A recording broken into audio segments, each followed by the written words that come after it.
Ovid reparations for the assault on our citizens. Refuse, and we stop being polite. You threaten us? Talus's translation carried disbelief. You are one system. We span the galaxy. You are a bureaucracy that has not fought a real war in 1,000 years, Hayes replied. We are a species that spent 3 centuries preparing for the day you noticed us. Test us if you want. Ash. Council warships arrived, surrounding the human fleet. Jake watched the tactical display fill up with hostile contacts. 47 warships, Amy counted. We are outnumbered 4-1. Then we make ourselves too expensive to kill, Jake said calmly. He opened a channel to Admiral Bennett back at Earth. Admiral, we are in position. The Council has committed significant forces here. Copy that, Defiant. Proceed with Phase 2. Jake smiled. The Council thought they had trapped his small fleet by surrounding it with superior numbers. They were about to learn that humans were very good at misdirection. Across the galaxy, in 15 different Council systems, automated human probes dropped out of faster-than-light travel. Each broadcasts the same message. This probe carries complete records of human culture, technology, and history. We share this freely with all species. We also share the truth about the Council's attack on our civilians. Judge for yourselves. The probes scattered their data across every communication network they could reach, then self-destructed. Within hours, billions of Council citizens were reading about humanity for the first time. They learned that the Council had tried to forcibly remove millions of humans from their homes without even confirming anyone lived there. Public opinion began to shift. Not everywhere, and not all at once, but enough to matter.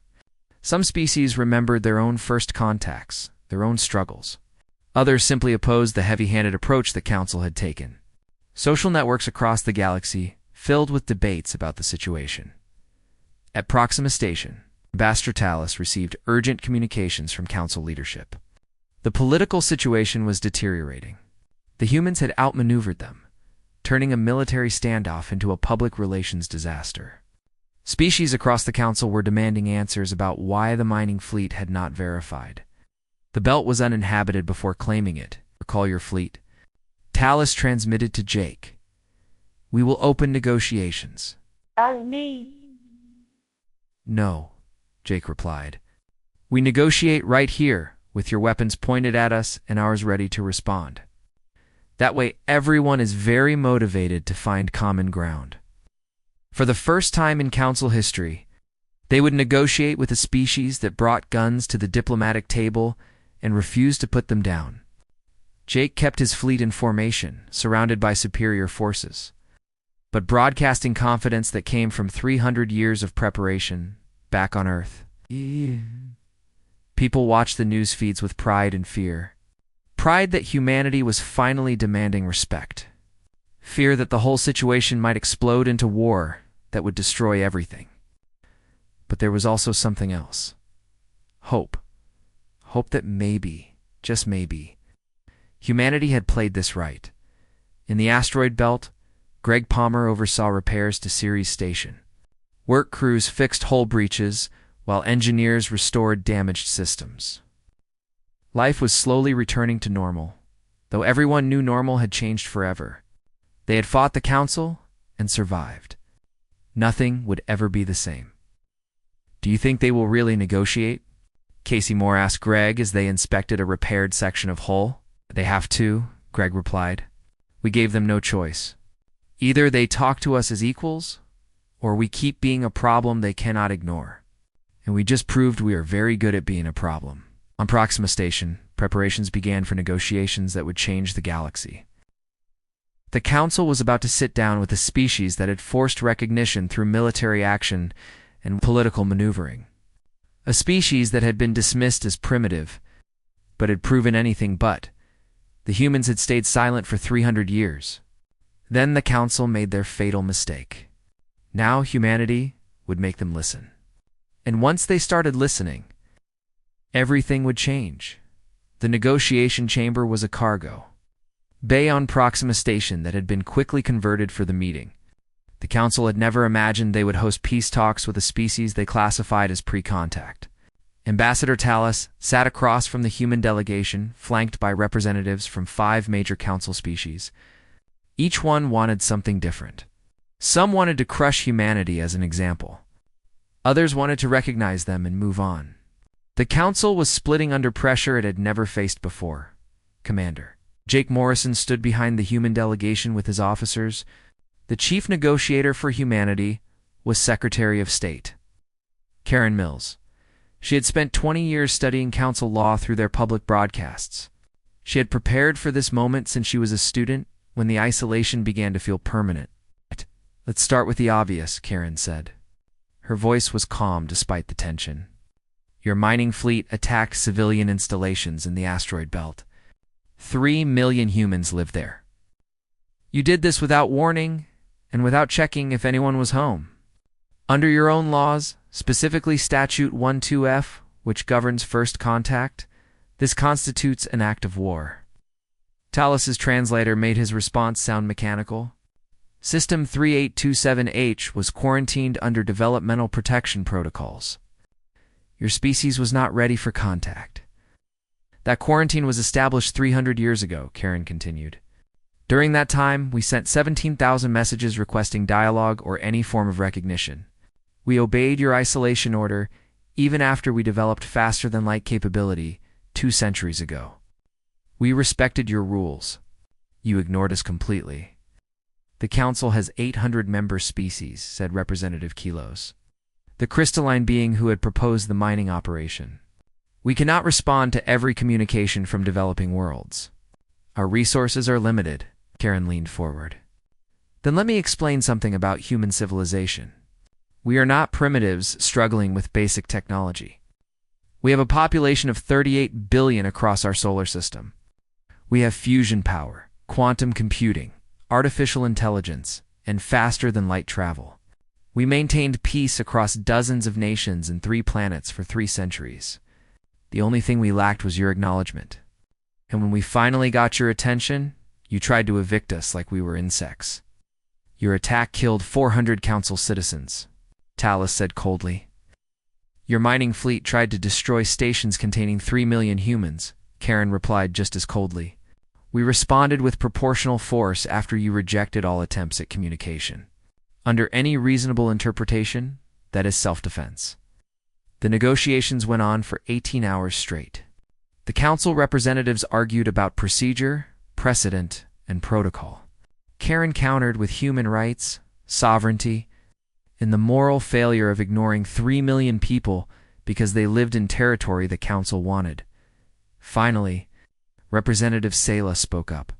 She was from a species that had fought for council recognition 600 years ago. The law is clear, even if we do not like it. The humans established permanent settlements in the belt. Under statute for 4C, we should have verified the territory was uninhabited before claiming it. We did not. The legal fault is ours. Admitting fault sets a dangerous precedent, Kilos argued. Other developing species might become emboldened. Other developing species might have legitimate complaints, Sela replied. The council was founded to prevent exactly this kind of injustice. When did we become the power that imposed isolation and then attacked those we claimed to protect? The council members began arguing among themselves. Karen let them fight, knowing that every moment of visible division weakened the council's position. Finally, she spoke again. Here's what humanity wants. It is simple. First, immediate recognition as a sovereign power with full council membership rights. Second, reparations for damages to the belt stations and compensation for families of the 700 humans killed in your attack. Third, formal apologies. Fourth, and most important, a guarantee this never happens to any species again. That last demand is beyond our authority, Talus said. Then get the authority, Karen replied. Because if the council will not reform itself, humanity will make it our mission to ensure developing species are never treated this way again. We will find every quarantined system, make contact, and offer them the same information we already broadcast across your networks. You will spend the next century dealing with dozens of species, demanding answers for why they were ignored while you debated procedure. It was a threat, and everyone knew it. The Council had maintained order by carefully managing technological development, controlling when and how species joined the galactic community. Humanity was offering to shatter that control. You would destabilize the galaxy, Kilo said. You already did that when you attacked us, Karen answered. We are just offering to make it worse if you do not make it right. Ambassador Talus called for a recess. The Council representatives withdrew to debate among themselves. The humans waited in the cargo bay. Jake approached Karen. Do you think they will agree? He asked. They have to, Karen said. The alternative is us becoming the voice for every ignored species in the galaxy. That is their nightmare scenario. And if they call our bluff? Karen smiled without humor. Then it stops being a bluff. We have the probe designs ready. We can reach 40 systems within a month. Every developing species that has been quarantined deserves to know they are not alone. The Council returned after 6 hours. Talus looked tired, his crystalline structure somehow dimmer. The Council agrees to the following terms, he began. Earth will be recognized as a sovereign power with provisional council membership, subject to standard integration protocols. We will provide reparations totaling 200 billion credits for damages and deaths. Formal apologies will be issued. And we will establish a reform commission to review first contact protocols. Full membership, Karen corrected. Not provisional. And the commission needs enforcement authority, not just review capability. That is not possible, then we return to our ships and start contacting every developing species in this sector, Karen interrupted. You choose. Real reform or chaos. The negotiation stretched into its second day. The Council representatives were exhausted and facing political pressure from multiple species, who had seen humanity's broadcast and sympathized. Finally, Talus agreed. Full membership. Enforcement authority for the Reform Commission. But understand this, humans. You are entering a galaxy far more complicated than you imagine. You won recognition through force and political pressure. Now comes the harder part. Actually functioning in a community of 800 species. Karen stood and extended her hand, a human gesture she had explained earlier. We spent 3 centuries learning to govern 38 billion people across 3 planets and dozens of colonies. We are not worried about complicated, Talus hesitated, then reached out his crystalline appendage to touch her hand. First contact, finally, on equal terms. On the Defiant, Jake watched the signing ceremony through a secure feed. Amy stood beside him, shaking her head in disbelief. We actually did it, she said. Earth is part of the galactic community. We forced our way in, Jake corrected. Now we have to prove we deserve to stay. The news reached Earth within hours. President Hayes addressed the United Government from Geneva.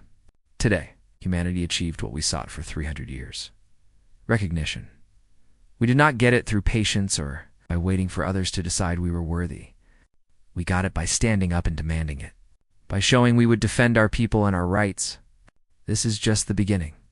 We are part of the galaxy now, and we will help make it better. Across the solar system, humans celebrated. In the asteroid belt, people gathered in Ceres Station's main plaza and cheered. On Mars, cities lit up with fireworks. On Earth, billions watched the footage of the handshake between Karen and Talus. The moment that changed everything, but in quiet rooms, military commanders and political leaders knew the truth. The hard part was just beginning. Humanity had forced its way into the galaxy. Now they had to navigate 800 different species, countless political factions, and a council that would not forget being embarrassed.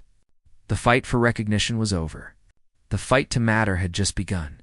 6 months after the negotiations at Proxima Station, Earth opened its first embassy on Council Prime. The ancient station sat at the center of galactic politics. Where the Council had governed for thousands of years, the human embassy was small compared to the massive structures of older species. But its very existence marked a transformation. Humanity had gone from ignored curiosity to full council member in half a year. Ambassador Sarah Palmer stood in the embassy's observation deck, watching ships from hundreds of species move through the chaotic traffic around the station. She was Greg's sister, the administrator who defended Ceres Station. She had been a diplomat on Earth before the war, working in trade negotiations. Now she represented all of humanity to 800 alien species. "We have our first official dispute," her deputy Marcus Webb announced. "The Vorin Collective is filing a grievance about the reparations they have to pay." "Of course they are," Sarah said. "The Vorins, whose expansion had caused the mining operation that started everything, were forced to pay the largest share of Earth's reparations. They were not happy. Schedule a meeting. We handle it through proper channels." That was the new reality. Humanity had fought for recognition, but now they had to navigate galactic politics. The Council operated through endless meetings, committee hearings, and diplomatic maneuvering. It was frustratingly slow for a species that had just won everything through quick, decisive action. Back in the solar system, life was changing rapidly. Council trade missions arrived weekly, each representing species eager to establish relationships with humanity. Some wanted to trade. Others wanted human technology, particularly the military innovations that had shocked the Council. Still others simply wanted to understand this aggressive new species that had demanded membership instead of requesting it. Captain Jake Morrison, promoted after the Proxima standoff, now commanded Earth's first contact fleet. It was a task force dedicated to exploring the galaxy and establishing humanity's presence beyond the solar system. The Defiant led a squadron of 20 ships, each packed with scientists, diplomats, and cultural specialists alongside military personnel. Their current mission was the frontier sectors, regions of space where the Council's influence was weak. Dozens of developing species existed there in various stages of isolation. It was exactly what the Council had feared when humanity forced the reforms. "Contact ahead," Lieutenant Amy Wells announced. She was Jake's executive officer now. "Looks like a Council monitoring station." The station orbited a yellow star, similar to Earth's sun. According to Council records, the system contained a developing species that had just achieved nuclear technology. They were scheduled for first contact in another century. Jake studied the planet below through the view screen. Any signs of conflict? Environmental damage? Negative. They appear stable. Population around 2 billion spread across multiple continents. They have not achieved spaceflight yet, but they have satellites in orbit, so they will see us if we visit. "That is against protocol," Amy reminded him. "Council guidelines say we should not contact them for another 100 years. Jake smiled. "The same Council that ignored Earth for 3 centuries and then tried to evict our people from the belt? I think we can question their protocols." He opened a channel to Earth, where the Contact Committee reviewed all first contact proposals. Secretary Karen Mills, now head of the committee, appeared on screen. "Captain Morrison, I assume you are about to propose something controversial. There is a developing species here. They are stable, peaceful, and starting to explore their own system. The Council wants to keep them isolated for another century. I want to make contact." Karen was quiet for a moment. "This is exactly what we told the Council we would do if they did not reform. Are you sure now is the time?" "The Council's Reform Commission has been studying the issue for 6 months, Jake replied. "Meanwhile, species like this one are being kept in isolation not because they are not ready, but because the Council cannot be bothered. We changed the rules for ourselves. We should help change them for others. The Council will see it as aggression. The Council needs to understand that humanity does not accept arbitrary authority anymore. Not for ourselves, and not for others." Karen nodded slowly. "Make contact. But Jake, be careful.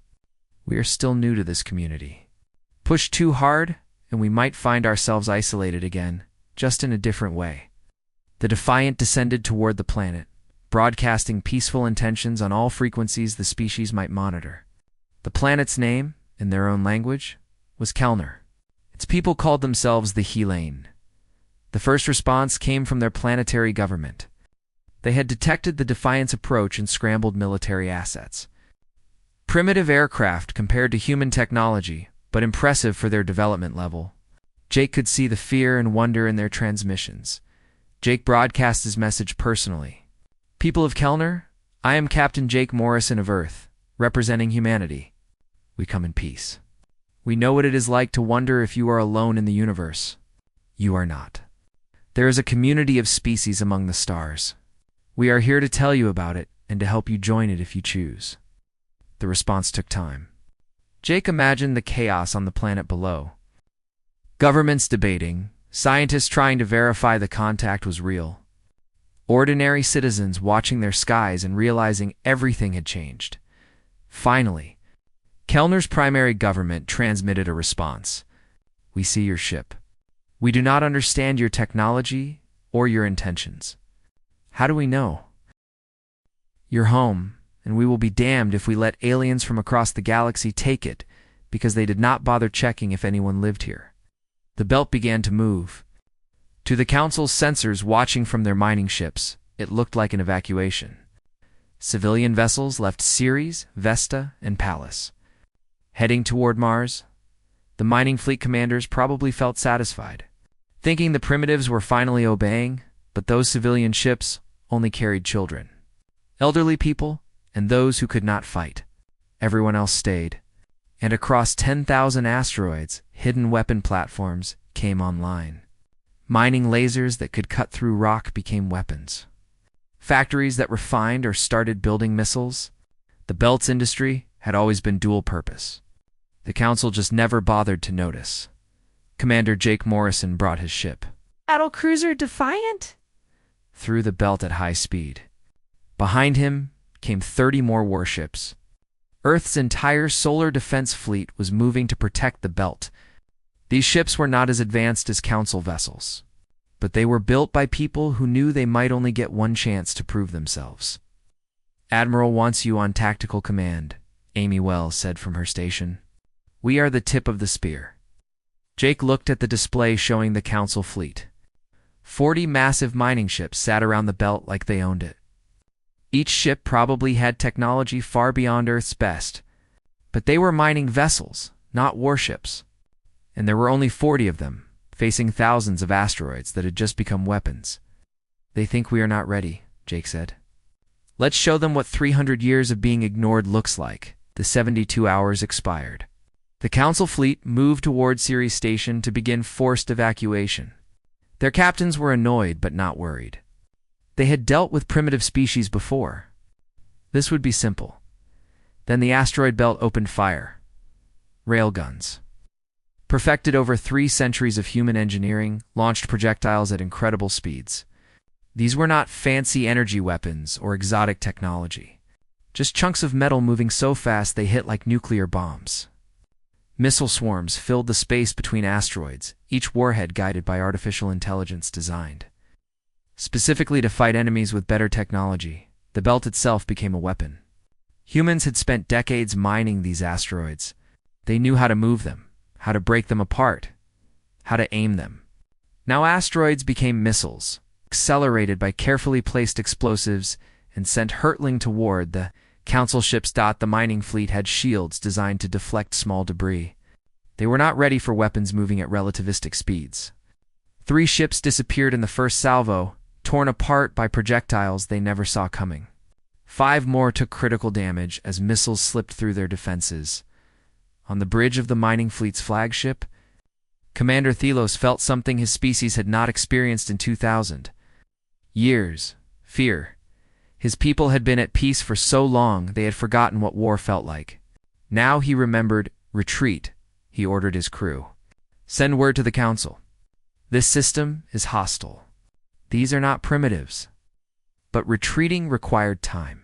Ships needed to calculate faster than light jumps.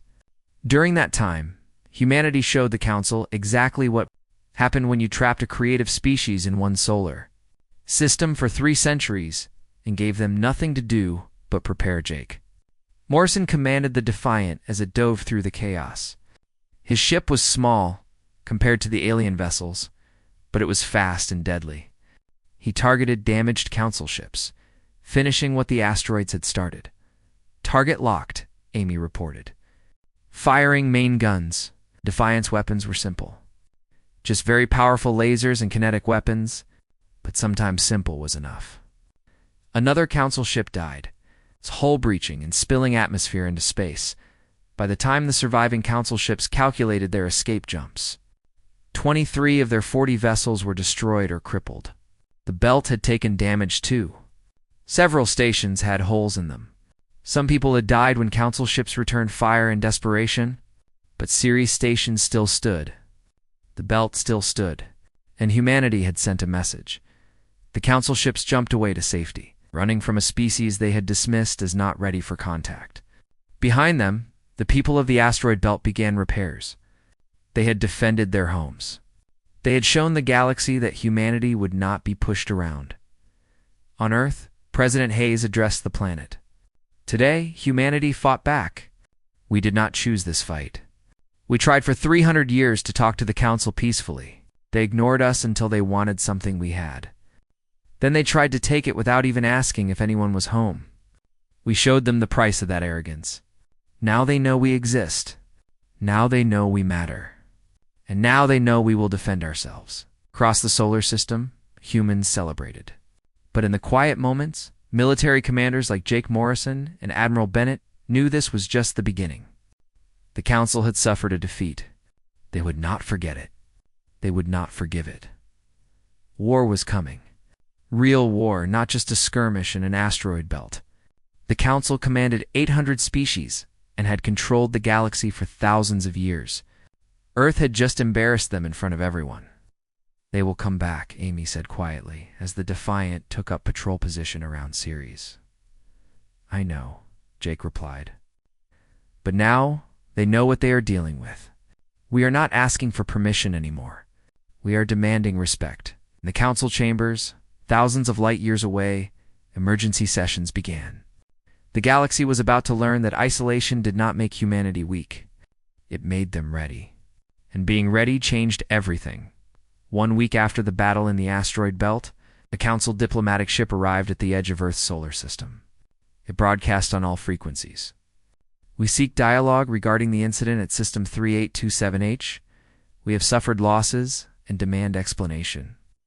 President Hayes held a meeting in the Situation Room beneath Geneva. The mood was tense. Everyone knew this was a critical moment. They want to talk, Admiral Bennett said. That is progress. They want us to apologize, Raymond Carter corrected. They want us to accept punishment for defending our own people. Dr. Helen Foster pulled up intelligence reports on the main screen. Our deep space monitors detected increased council activity. They are moving military assets toward our region. This diplomatic ship might just be buying them time to prepare a real attack. President Hayes looked around the table at her advisors. What are our options? We cannot win a long war, Carter admitted, but we can make it expensive enough that they decide we are not worth the trouble. The belt proved we are not helpless. Now we need to prove we are not trapped. Want to break the quarantine? Hayes said.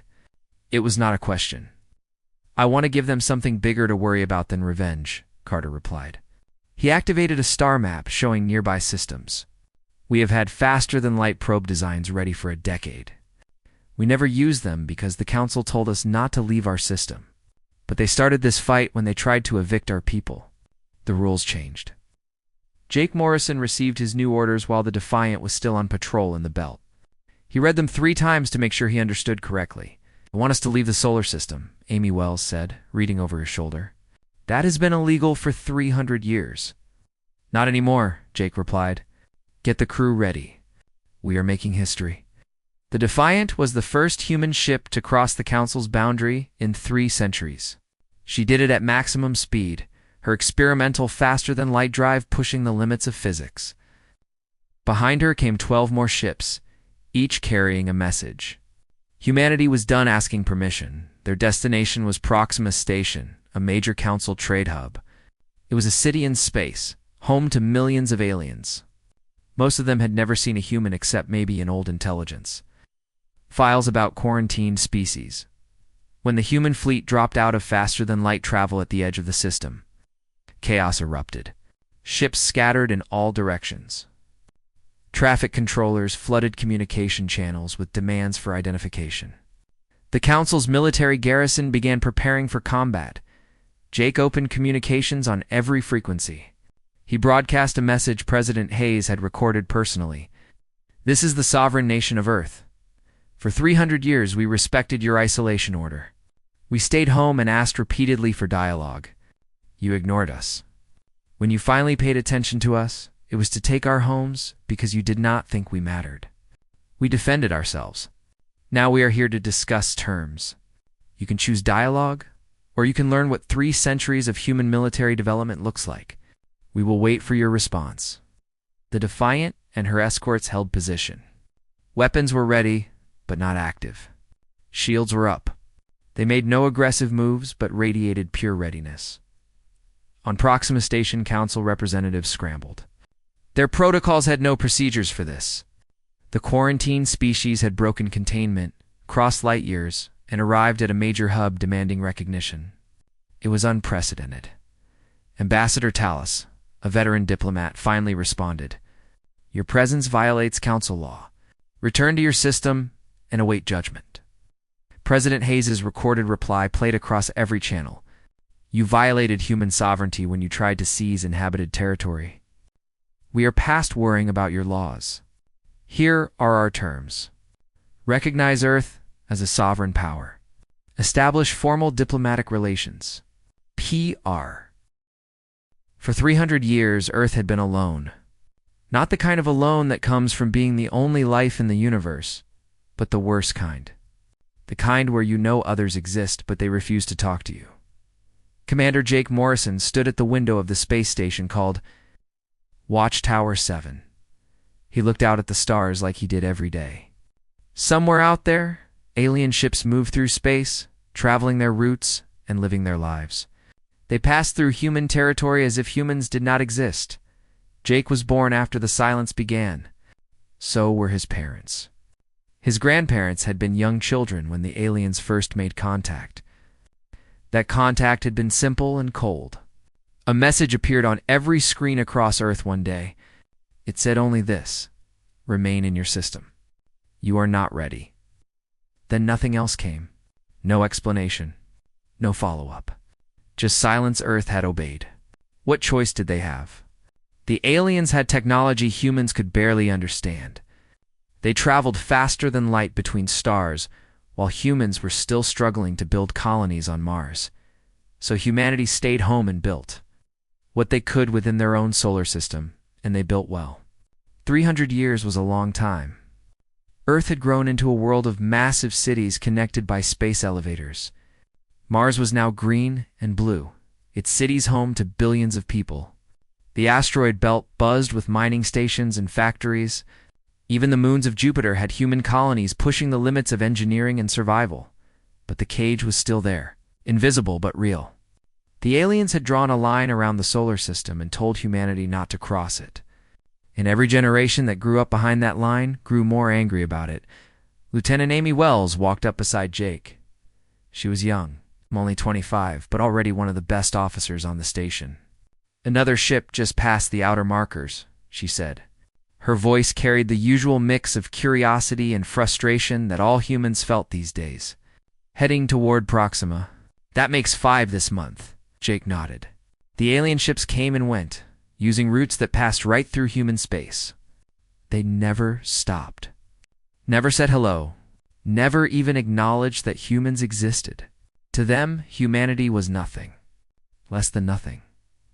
Did they answer our hails? Jake asked, though he already knew. No, sir. Same as always, Jake sighed. His job was to watch these ships pass by and document them. Every month he wrote reports about alien traffic through the solar system. Every month those reports went to Earth Command. And every month, nothing changed. On Earth below, politicians made careers out of promising to break the isolation. Scientists worked on new technologies, hoping to prove humanity was advanced enough to matter. And the military, Jake's world, trained for a war that might never come. Meanwhile, in a place called the Council Chambers, thousands of light years away, humanity was not even worth discussing. The Galactic Council governed 800 different alien species. They managed trade disputes, regulated laws, and kept peace across the galaxy. Earth was just entry number 3827H in their database. A quarantine system with primitive life. Nothing special, until one day when a council member named Senator Kilos brought up a proposal.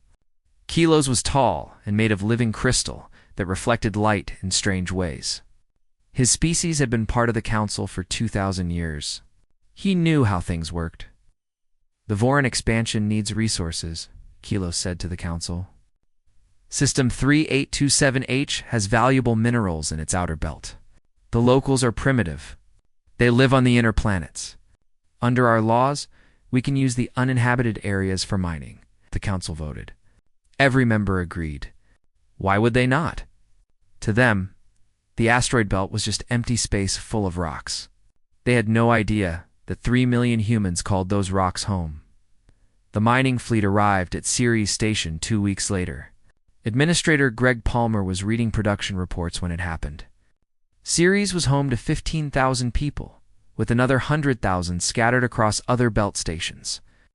Life there was quiet, far from Earth's politics and Mars's crowds. People liked it that way. "Sir, we have unknown contacts," his operations officer Casey Moore said suddenly. "Multiple ships just appeared. Big ones. They are not broadcasting any identification codes." Greg moved to the main display. His mouth went dry. Dozens of massive ships hung in space around Ceres and the other major stations. Each ship was the size of a small city. They were beautiful in a way, sleek, and covered in materials that seemed to shift and glow. Nothing humanity had built looked like them. "Try to contact them," Greg ordered. "All frequencies. Find out who they are and what they want." The answer came fast. A cold, mechanical voice spoke through the translation system. "This system is designated for resource extraction under Galactic Council authority. Evacuate all structures within 72 standard hours. Noncompliance will result in forced removal." Greg stared at the message. He read it again. Then a third time.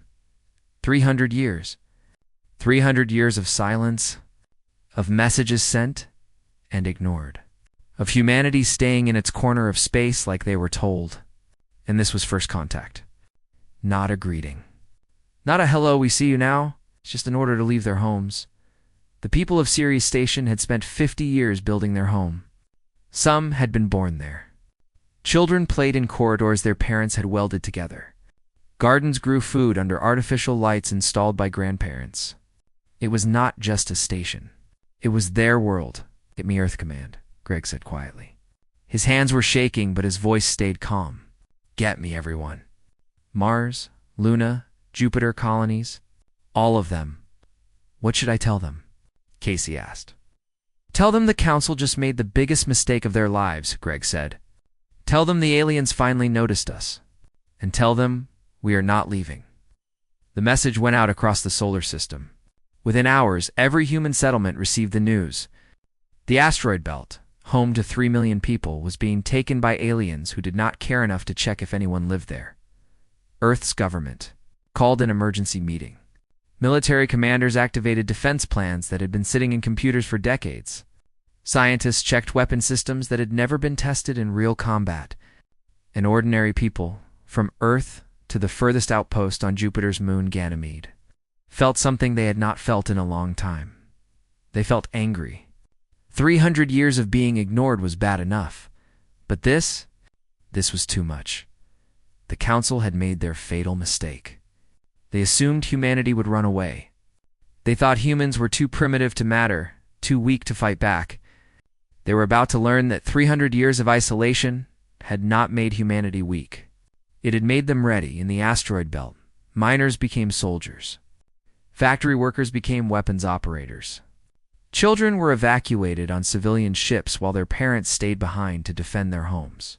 And across the solar system, Earth's military began to move.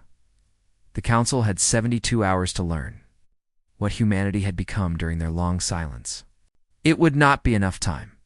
The emergency meeting of Earth's united government happened fast.